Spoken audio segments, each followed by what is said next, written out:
Miseducation of the Negro by Carter G. Woodson is an influential work discussing the challenges facing African Americans in education and society.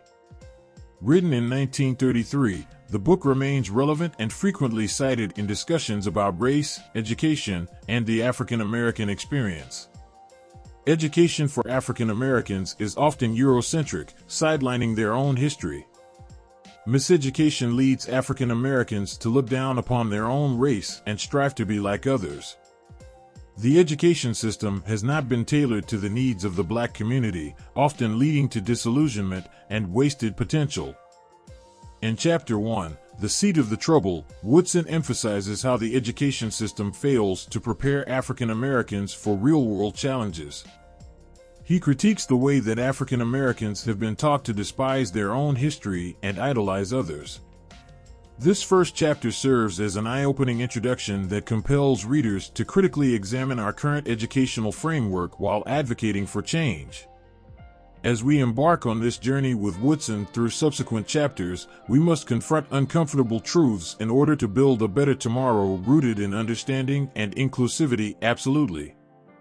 Embarking on a journey with Woodson through subsequent chapters offers us an invaluable opportunity to confront uncomfortable truths. By facing these truths head-on, we can lay the groundwork for a better tomorrow, one that is deeply rooted in understanding and inclusivity. It takes courage to confront uncomfortable truths, but it is necessary if we want to create real change. As we delve into these chapters, let's approach them with an open mind and a willingness to challenge our own perspectives. This journey will undoubtedly push us out of our comfort zones, but that discomfort is where growth happens. Through Woodson's insightful storytelling and thought-provoking narratives, we can gain new insights into the experiences of others. We will learn about the struggles and triumphs faced by different communities, fostering empathy and compassion along the way. By truly understanding these uncomfortable truths, we can begin dismantling systemic barriers and biases that hinder progress towards inclusivity. Let's use this knowledge as a catalyst for positive action, both personally and within our communities, to shape a future where everyone feels seen, heard, and valued. Together, let's embark on this journey of self-reflection and education so that we may build a better tomorrow, a tomorrow defined by unity rather than division, respect rather than prejudice, acceptance rather than exclusion. In this chapter, Woodson explores the root cause of the miseducation of African Americans. He argues that one major problem is that Black individuals have been taught to view themselves and their history through a Eurocentric lens. Chapter 1, The Underlying Issue Unveiled. Woodson, in this enlightening chapter, delves into the core of the issues surrounding the miseducation of African Americans. He astutely posits that a significant obstacle lies in how Black individuals have been consistently taught to perceive themselves and their history through a Eurocentric perspective. By highlighting this crucial point, Woodson sheds light on a fundamental problem in our education system. The adoption of a Eurocentric lens has inadvertently led to an erasure of African American contributions and accomplishments throughout history. It has created an unbalanced narrative that fails to accurately represent the rich heritage and cultural identity of Black individuals. Woodson's assertion prompts us to question the impact such an educational approach has had on generations of African Americans. By perpetuating an incomplete historical narrative, it not only diminishes self-worth but also limits opportunities for personal growth and societal advancement.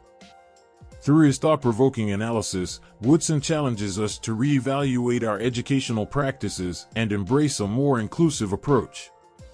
He urges us to recognize the importance of teaching African American history from an authentic perspective, one that acknowledges their unique experiences and celebrates their significant contributions throughout time.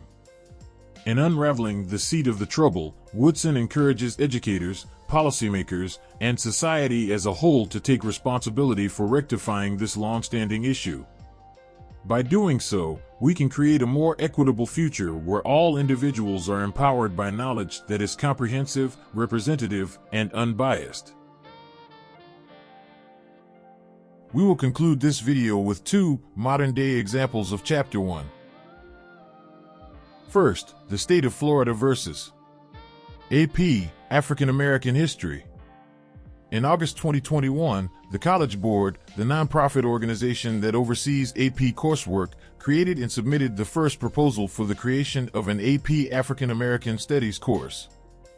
The course was officially piloted in approximately 60 schools across the United States in the 2022 to 2023 academic year. The College Board released the official framework for the course on February 1, 2023, which detailed the required course content and included an overview of what high school students would encounter on the course's exam for college credit and placement. The framework was developed with the input of more than 300 professors of African American studies, including faculty from dozens of historically black colleges and universities, HBCUs. The first AP African American Studies exam was to be administered in the spring of 2025. The controversy surrounding the AP African American History course began in January 2023 when Governor DeSantis announced that he would ban the curriculum in Florida, citing the draft version as not being historically accurate and violating state law that regulates how race-related issues are taught in public schools. Governor Ron DeSantis of Florida has been a vocal opponent of the Advanced Placement, AP, course in African American Studies, which has been the subject of controversy due to its content. Governor DeSantis has argued that Black history should not be taught as a standalone course, as Florida law already mandates that Black history be covered in the standard U.S. history curriculum. The College Board, in response to the criticism, revised the course to address some of the concerns raised by Governor DeSantis and other conservatives. The College Board, which administers the AP program, released an official curriculum for the course in February 2023 that had been stripped of much of the subject matter that had angered Governor DeSantis and other conservatives.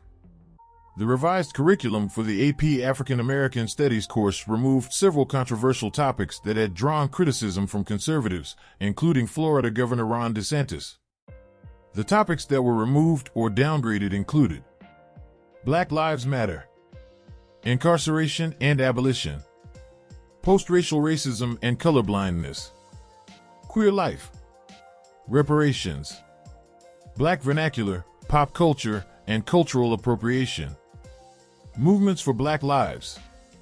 The initial curriculum covered 79 topics that ranged from early African kingdoms to how Jim Crow laws impacted African Americans after Reconstruction, as well as the achievements of Black Americans in science, music, and art. The curriculum included instruction on the exploitation of imprisoned African Americans during the early 1900s, but mentioned incarceration and criminal justice only once as a sample project topic and not required teaching. The revised curriculum removed several controversial topics that had drawn criticism from conservatives, including Black Lives Matter, LGBTQ studies, reparations, mass incarceration, and feminist thought. The College Board has defended the changes, arguing that they were necessary to ensure that the course could be taught in a wide range of schools and communities without causing controversy. Advocates for the course argued that the purpose was to immerse students in Black history and culture, covering topics such as the origins of the African diaspora, the transatlantic slave trade, abolition, Reconstruction, Jim Crow laws, the Civil Rights Movement, and the Black Power movement. They argued that the revisions to the curriculum watered it down and made it lacking in educational value.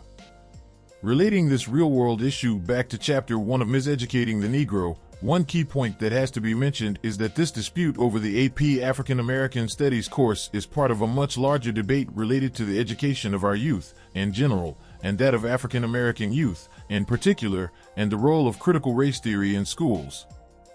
In July 2023, Governor DeSantis defended a new provision in Florida's education guidelines that implied that the course should teach that emancipated African Americans, former slaves, benefited from chattel slavery because they gained marketable skills they were able to use to make a living with after slavery. Of course, there is no evidence to support Governor DeSantis's claim that slaves benefited from slavery. In fact, the overwhelming consensus among historians and scholars is that slavery was a brutal and inhumane system that caused immeasurable harm to Black people and their descendants. Many have suggested that Governor DeSantis's comments were part of a larger effort to downplay the role of racism and white supremacy in American history. A final point that must be mentioned related to this real-world example is that this is the experience of a miseducated people who devised the strategy of relying on their oppressor to teach them and their children their history, cultural, and identity within the world. Remember, when you control a man's thinking, you do not have to control his actions. Real-world example number 2. King Randall and the Life Preparatory School for Boys. King Randall's School, the Life Preparatory School for Boys, offers an innovative educational approach with numerous benefits for its students. Attending this school can lead to improved reading comprehension, higher grades, lower recidivism rates, positive character development, and robust community support. According to a report from FEE.org, students who complete the program demonstrate remarkable outcomes, with an 86% reading comprehension rate and a 91% improvement in grades. These statistics underscore the effectiveness of the school's educational approach.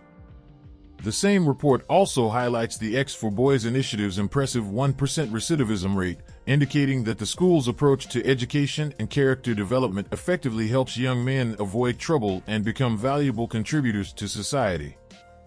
The school places a strong emphasis on character development, fostering positive traits such as responsibility, accountability, and self-reliance, which play a crucial role in shaping students into better individuals and more productive members of society. In June 2023, King Randall's School, the Life Preparatory School for Boys, suffered extensive vandalism, including broken windows, damaged doors, and graffiti on the walls.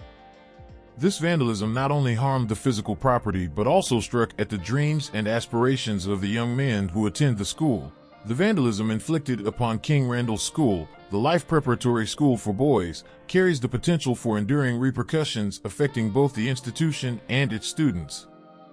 The potential long-term effects of the effort to destroy this school for black boys include, but are not limited to: 1. Emotional impact on students. Vandalism has the potential to profoundly affect the emotional well-being of the students.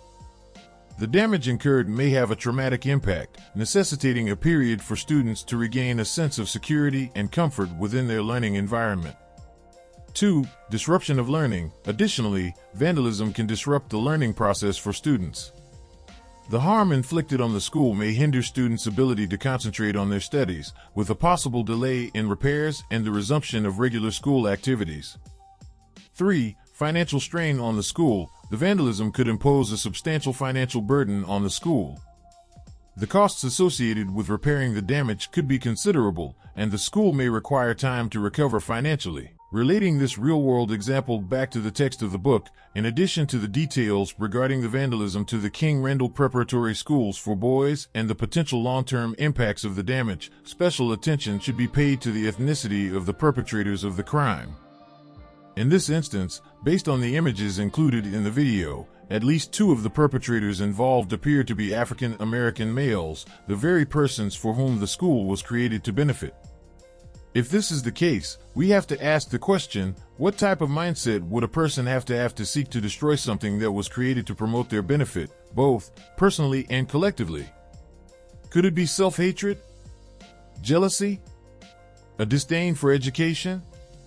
Miseducation? Maybe the answer can be found in the words of Carter G. Woodson himself: those who have no record of what their forebears have accomplished lose the inspiration which comes from the teaching of biography and history. And finally, as we have mentioned several times before, when you control a man's thinking, you do not have to worry about his actions. You do not have to tell him not to stand here or go yonder. He will find his proper place and will stay in it. You do not need to send him to the back door. He will go without being told.